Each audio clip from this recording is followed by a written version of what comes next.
আজি আমি ইয়াত উপস্থিত হৈছোঁ আপোনালোকে সকলোৱে জানে আজি বিজেপি চৰকাৰটোৱে আজি 10টা বছৰ সম্পূৰ্ণ কৰিবলৈ গৈ আছে কিন্তু আজি যি ধৰণে তেওঁলোকে আজি চাহ জনগোষ্ঠী আদিবাসীসকলক যি ধৰণে আজি তেওঁলোকে প্ৰতিশ্ৰুতি দিছিলে কি প্ৰতিশ্ৰুতি দিছে আৰু কি ধৰণে তেওঁলোকে আজি প্ৰতাৰণা কৰি আছে গোটেইখিনি কথা স্পষ্ট হৈ আছে সেই কাৰণে আজি কি তেওঁলোকে নিৰ্বাচনৰ আগত প্ৰতিশ্ৰুতি দিছিলে আমি সকলোৱে জানো এই কথাবিলাক আপোনালোকে সকলোৱে জানে সমগ্ৰ আমাৰ অসমৰ ৰাইজে জানে আমাৰ বাগিচা অঞ্চল আদিবাসী লোকসকলে সকলো কথাখিনি জানে সেই কাৰণে সেই কথাৰ ওপৰত আমি সকলোৱে ইয়াত আমাৰ নিজৰ মন্তব্যবোৰ ৰাখিম আৰু তাৰ কাৰণে মই আৰম্ভ কৰিব বিচাৰিছোঁ যে প্ৰথম প্ৰতিশ্ৰুতি তেওঁলোকে জনজাতিকৰণ ৰাখিছিলে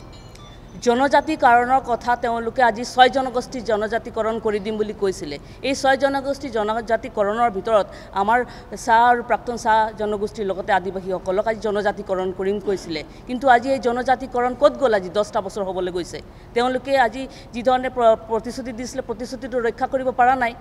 আজি আমি দেখিছোঁ যে আমাৰ আদিবাসীসকল লোক বা চাহ জনগোষ্ঠীৰ লোকসকল ইয়াত যি বসবাস কৰি আছে অসমত বিভিন্ন আমাৰ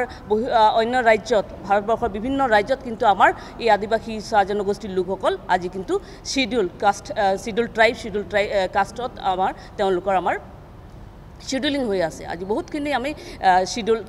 ট্ৰাইব হৈ আছোঁ বা শিডিউলিং আমাৰ আছে কিন্তু অসমত আমাক বাৰম্বাৰ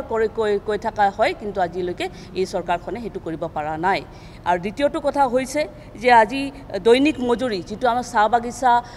শ্ৰমিকসকলৰ আজি চাহ বাগিচা যিটো আমাৰ ডেইলি ৱেজেছ বুলি কয় মিনিমাম 351 হ'ব লাগে আৰু তেখেতসকলে নিৰ্বাচনৰ আগত কৈছিলে যে 351 টকা কৰিম বুলি কিন্তু আজিলৈকে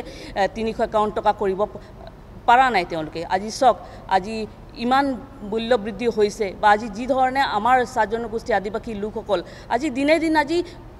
অৰ্থনৈতিকভাৱে আমি দুৰ্বল হৈ গৈ আছোঁ